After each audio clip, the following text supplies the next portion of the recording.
Alright, this video is going to show how to repair if you get a cut in a leather jacket or fake jacket, purses, things along that line. And you use these Puffy pens, they're called. These are neon ones, but it's kind of all I have to mix colors. But this does that raised lettering that you see on sweatshirts and t-shirts that people make. It's in the craft stores. It's flexible and works great for patching these rips. So one of the first things you want to do is you look at your rip, and if you see any little whiteness to it, you just want to trim that off. Just enough. That happens with the fake leathers and things like that. Now sometimes with the fake materials, you also have a webbing behind the material itself. This doesn't, and in that case we're going to use a little bit of fabric to stuff in behind it. Now you also have lining in the jacket, so when we mix our colors, we're going to use parchment paper, not wax paper, but parchment paper. Lay down this on your table, under your lining, so if you get any bleed through, it doesn't matter. This will prevent it. And then this will go over top of our fix. Okay, I've got our liner packed in between.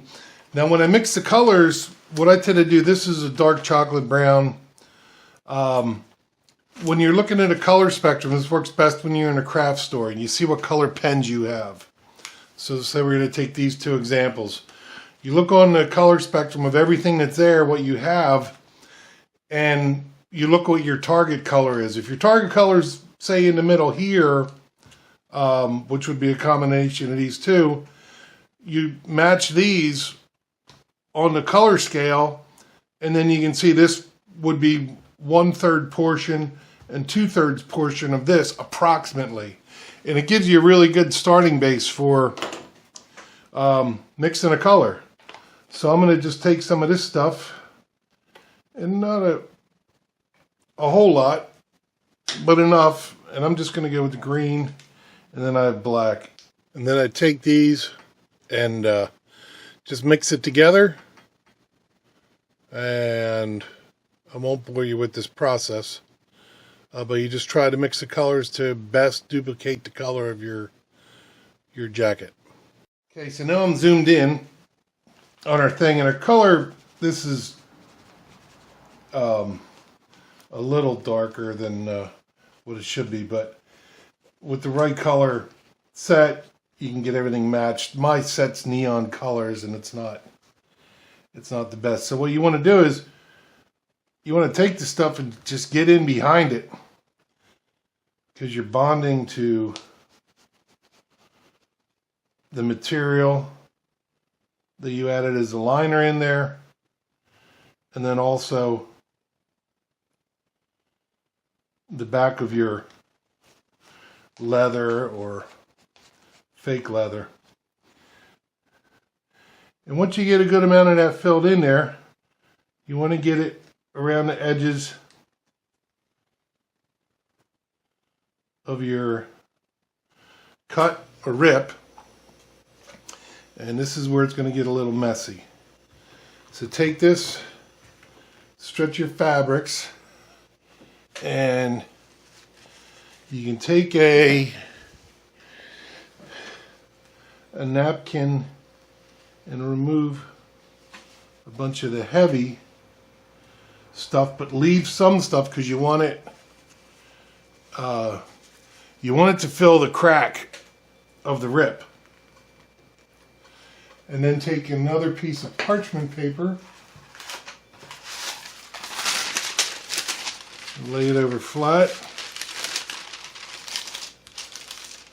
And there you can see when we spread it out that we are in a mix. Then you can take in a book or something with a flat edge heavy. And then I have cast iron pans. And I had a bunch of weight. And just let it sit, compress. 24 hours later, we're going to check it. Okay, it's now been 24 hours. Take our weights off. Our book. Peel this back. Check underneath, and you can see underneath I was talking about some bleed through, which we did get, but that was there to protect our table. And here we can see, and my color's not exactly the same, but you can see there's a little bit of the crack left.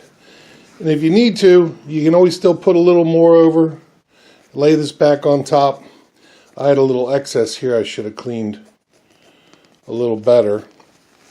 But tugging on it, you can see, I mean, it really fixed that big rip that we had. Now for textures, this has a little texture to it. I really don't know what to tell you about textures, but on flat, smooth materials, it's pretty clean. So I hope that helps you.